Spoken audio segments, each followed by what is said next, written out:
Donate card और voice of slum जुड़कर दिल्ली और नोएडा के स्लम्स में गरीबों को फ्री ऑक्सीजन सप्लाईज प्रोवाइड करने का प्रयास कर रहे हैं। डिस्क्रिप्शन में दिए हुए लिंक पर जाकर डोनेट कार्ड पे अभी डोनेट करें। इन गरीब परिवारों का सहारा बने।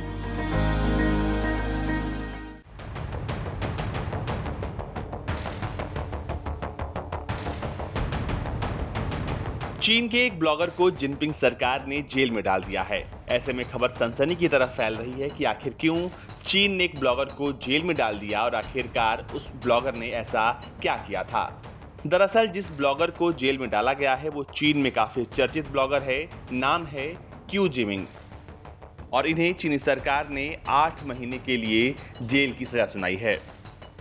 इस ब्लॉगर का गुनाह सिर्फ इतना है कि उसने पिछले साल लद्दाख की गलवान घाटी में भारतीय सैनिकों से चीनी सैनिकों की हिंसक झड़प और इसमें चीनी सैनिकों की मौत पर कमेंट किया था।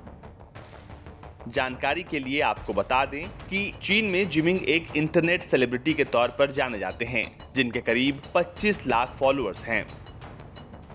कोर्ट ने उन्हें गलवान घाटी में मारे गए चीन के पीएलए जवानों की शहादत को नीचा दिखाने के आरोपों के तहत सुनवाई की है। चीन के क्रिमिनल लॉ में संशोधन के बाद यह पहला मामला है जिसमें इस तरह से सजा सुनाई गई है।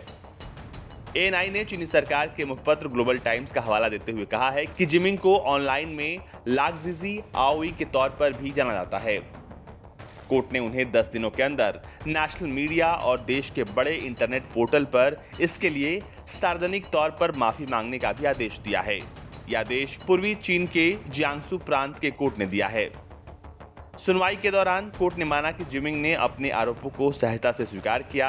उसने कोर्ट में यह भी कहा कि वो इस तरह की गलती दोबारा नहीं करेंगे, इसलिए उन्हें कम से कम सजा दी जाए।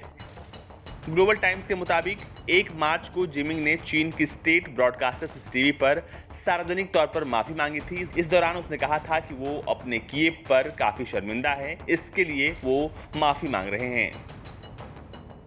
गौरतलब है कि 38 साल के जिमिंग ने पीएलए आर्मी के जवानों की मौत पर उस वक्त कमेंट किया था जब चीन ने पहली बार माना था कि गलवान घाटी की हिंसक झड़प में उसके 4 जवानों की मौत हुई है।